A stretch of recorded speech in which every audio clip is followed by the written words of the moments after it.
하나님의 말씀은 구원의 이야기입니다. 이 구원의 이야기를 우리가 할 수 있다는 건 얼마나 큰 특권입니까? 우리가 살아있으면서 죽음을 당당하게 이야기할 수 있는 이 은혜의 말씀이 성경책인데요. 자, 오늘도 한스의 하브루타 구원의 말씀을 보겠습니다. 나사로를 이제 살리시고, 자, 이제 무덤에서 그를 끌어내시면서 이제 구원의 메시지를 이제 보여주고 있는데요. 특별히 이제 이 마지막 부분의 말씀인데, 자, 45절부터 이제 쭉 이렇게 보면은 예수를 죽이려는 이제 모의를 하고 있는 걸 우리가 볼 수 있습니다. 자, 변함없이 오늘도 이제 서론을 이야기를 하고 있는데요. 자, 오늘 한서의 서론 이야기 한번 들어볼게요. 자, 인간이 하나님께 범죄하여 죽음이 선포되므로 하나님의 구원 언약은 은혜로 작동하게 됩니다. 세상의 과학 지식은 인간의 죽음이 끝이요 절망이라 하지만 하나님의 은혜는 구원의 참 소망의 시작이라 합니다. 물론 이 죽음은 그리스도와 함께 십자가에서 죽음을 의미합니다. 죄로 죽은 자들이 하나님의 은혜로 하나님의 아들의 음성을 들을 때 살아납니다. 저희 어머니가 이제 92이신데요. 지금도 기도 제목을 이야기하려면은 자, 죽는 게 영광이다 이렇게 이야기를 하시는데, 글쎄 뭐 천국에 대한 큰 소망보다는 우리는 사람이 이제 죽게 돼 있는데, 우리 젊어서는 이제 죽음이 두렵죠. 그래서 사형을 집행을 당한다든지, 뭐 가난해서 못 먹게 된다든지, 뭐 그러면 굉장히 우리가 불안한데요. 자, 우리가 이런 그런 젊을 때도 아직 죽기가 멀었는데도 우리가 이제 죽음을 두려워하지 않고 살면은 그것이 이제 우리 살아서 구원의 은혜가 아니라, 그러니까 죽고 구원의 은혜를 누리는 것이 아니라 살아서 구원의 은혜를 누리게 되는데요. 이 하나님의 말씀이 이제 우리의 그런 걸 보여주는 것 같습니다. 자, 이번 본문은 인류 구원의 가장 핵심적인 순간으로 들어가는 데 앞서 예수님은 죽은 지 사흘 된 나사로를 무덤에서 불러내 살리셨습니다. 나사로야 나오너라 라는 이 권능의 말씀 앞에 무덤을 덮었던 돌이 무의미해졌고, 죽음의 권세는 힘을 잃었으며 생명의 빛이 어둠을 압도해 이미 죽음의 냄새가 진동하는 나사로를 생명의 자리로 불러내었습니다. 이 놀라운 광경을 목격한 수많은 유대인들은 예수님을 믿게 되었습니다. 자, 그러나 이 모두가 생명의 빛을 기뻐한 것은 아니었습니다. 오히려 어떤 바리새인들은 어떤 이들은 바리새인들에게 가서 이 사실을 고발했고, 이 보고를 산헤드린이라는 당시 유대사의 최고의 의결기관, 뭐 오늘날 말하자면 우리가 국회에 해당되는 거죠, 전달되었고, 한쪽에서는 생명의 기적에 환호하며 믿음을 고백했지만 다른 한쪽에서는 이 생명의 주인을 제거하기 위한 어둠의 모의가 시작되었습니다. 그래서 아무리 지금도 정치적으로 그런 일이 많은데요, 아무리 좋은 일이라도 내 이익에 반하는 일이면은 이제 없애버리려고 하죠. 자, 이번 본문은 바로 이 충격적인 대조 속에서 인간의 악한 음모와 무법함이 어떻게 하나님의 놀라운 구원 계획을 역설적으로 성취하게 되었는지를 보여주고 있습니다. 산헤드린 공회원들, 즉 대제사장들과 바리새인들은 나사로의 부활 사건으로 인해 크게 동요했습니다. 이 사람이 많은 표적을 행하니 우리가 어떻게 할까? 만일 그를 이대로 두면 모든 사람이 그를 믿을 것이요, 그러면 로마인들이 와서 우리 땅과 민족을 빼앗아가리라.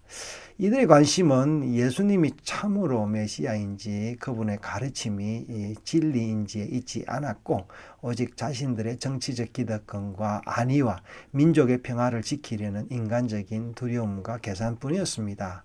바로 이런 요란한 소동의 때에 그 해의 대제사장이었던 가야바가 한 사람이 백성을 위하여 죽어 온 민족을 망하지 않게 하는 것이 너희에게 유익하니라. 이제 50절에 나오는 말씀을 이제 의미심장하게 그렇게 요한은 기록했습니다.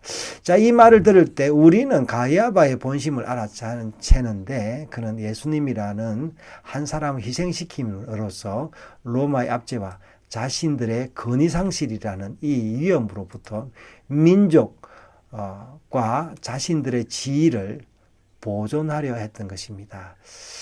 이제 이런 것들이 이제 밀실에서 몇몇의 사람들에게 이렇게 해서 결정되었습니다. 이 얼마나 간교하고 정치적인 계산입니까?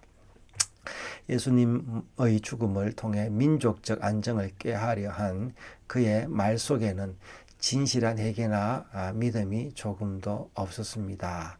그러나 성경은 여기서 이 말은 스스로 함이 아니요 그 해의 대제사장이므로 예수께서 그 민족을 위하시고 또 그 민족을 위하실 뿐 아니라 흩어진 하나님의 자녀를 모아 하나가 되게 하리 위하여 죽으실 것을 미리 말하리 함이라는 놀라운 구속사적인 해석을 붙이고 있습니다. 근데 사실은 이제 우리 어떤 사람을 죽임을 통해서 그 사람을 끊어낼 수가 없어요. 오히려 그 사람을 이제 감옥에 가두거나 유배시키거나 그러면 오히려 그 사람의 이 영혼이 오히려 더 작동하죠. 예를 들면 우리 조선 후기에 그 정조 때에 누구죠? 목민심서를 쓴 정약용 같은 사람을 감옥에 기양 보냈잖아요. 오히려 그 기양 보냈으니까 그가 유명한 책들을 많이 남기면서 지금까지 우리의 이제 서성이 되어 있죠. 만약에 그가 정치인으로 그냥 평생을 보냈다면 그때에 끝날 수 있었는데요. 우리의 죽음이 그런 겁니다. 그래서 우리가 살아도 죽었고 또 살아있는 사람은 죽은 사람과 진배 없는 그런 사람들이 많죠.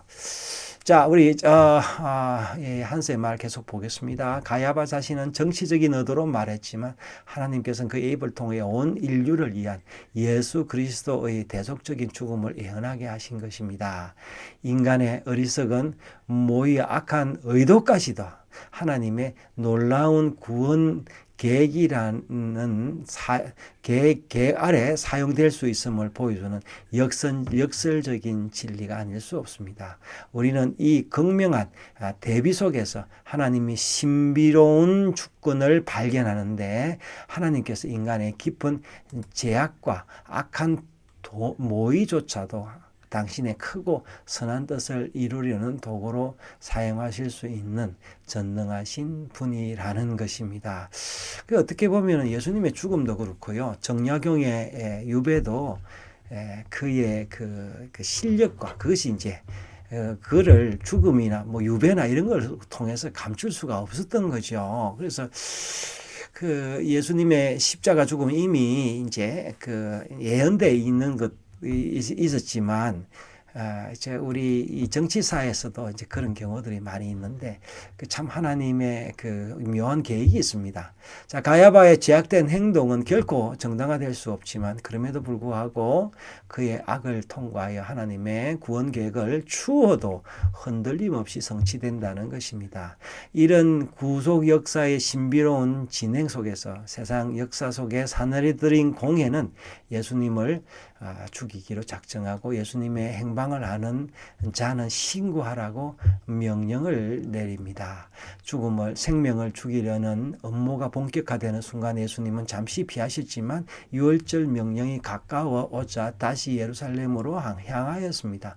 왜냐하면 그분의 때, 즉 십자가의 때가 이르렀기 때문입니다.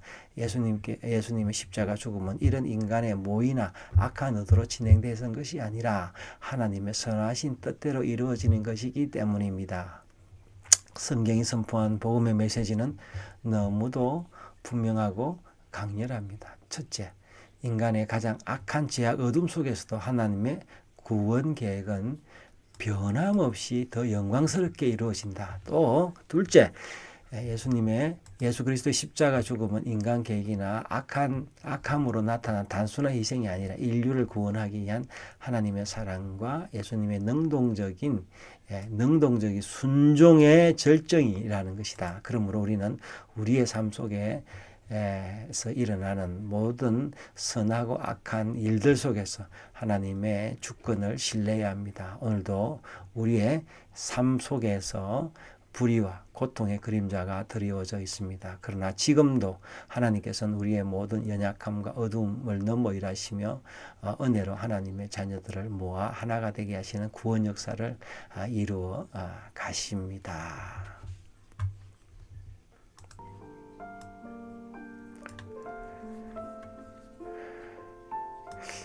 이 놀라운 구원의 말씀을 같이 나누게 돼서 감사합니다. 오늘도 이 구원의 은혜가 함께 하시기를 바랍니다.